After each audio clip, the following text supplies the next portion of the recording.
The TeraFlex front pneumatic sway bar can be installed on the JL Wrangler, JT Gladiator, and the JK Wrangler. The installation process is virtually the same for all three vehicles. Before we begin, it's important to note that the pneumatic sway bar requires that a compressor is installed on your vehicle. If you have air lockers, then this shouldn't be an issue. Begin the installation process by removing the front OEM sway bar.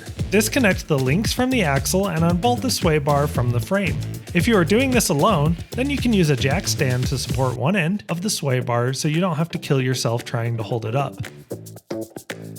Before you install the pneumatic sway bar, it's a good idea to clean out the threaded holes with a tap, which will help prevent the bolts from seizing. Install the bushings onto the pneumatic sway bar. If you get them close to the correct position before you install the sway bar, then there will be less work needed to center everything. Install the rotation prevention bracket by inserting the stud into the bushing on the pneumatic housing. Before installing the sway bar, remove the mounting brackets from the OEM sway bar. You'll likely need some help of the hammer variety. Apply anti-seize on the bolts. Loosely install the sway bar onto the vehicle using the OEM mounting brackets.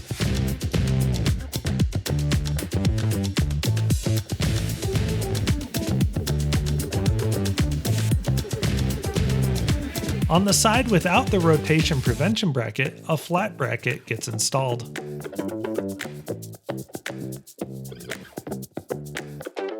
Centered the sway bar. The easiest way to check this is measuring from the frame to the sway bar arm. If the distance is the same on both sides of the vehicle, then the sway bar is centered. Install the bar clamps. Make sure they are pushed up tight against the bushing. These will help keep the bar centered.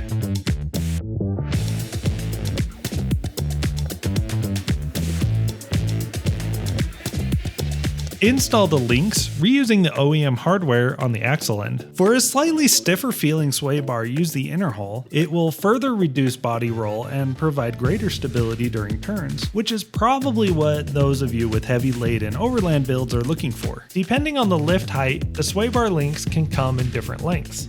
Make sure you have the correct length for your build. The next step of this install is installing the solenoid, wire harness, and air lines. While installing the pneumatic sway bar is the same for most every situation, installing everything else can vary depending on your vehicle, compressor setup, and switch setup. This kit is designed to easily adapt to however you've built your vehicle. We provide a long wire harness and enough hose that the compressor could be installed in the back of a Gladiator and there would still be slack in the lines. Connect the air line to the pneumatic housing on the sway bar. Have it run up into the engine bay, but make sure that it curves up gently and has a little slack. The provided solenoid comes with the hardware to install directly onto the compressor or to install it remotely. The example shown in the video has the solenoid installed remotely. An airline runs from the compressor to the solenoid, and then an airline from the pneumatic housing is attached to the other side of the solenoid. The plug on the solenoid gets connected to the wire harness for the switch. Run the airline to the solenoid. The solenoid plugs into the wire harness using a waterproof connector. The provided switch will fit into an ARB style rocker switch pod bracket, but you can also connect to the OEM auxiliary switches or to an S-Pod style switch.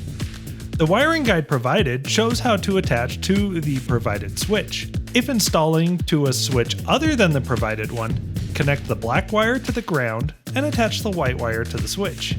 Make sure to follow any instruction that is specific to your switch. Zip tie everything to the frame or other wire harnesses. Avoid pinch points and make sure you keep things from touching the exhaust or moving parts. That's the pneumatic sway bar installation. Thanks for watching.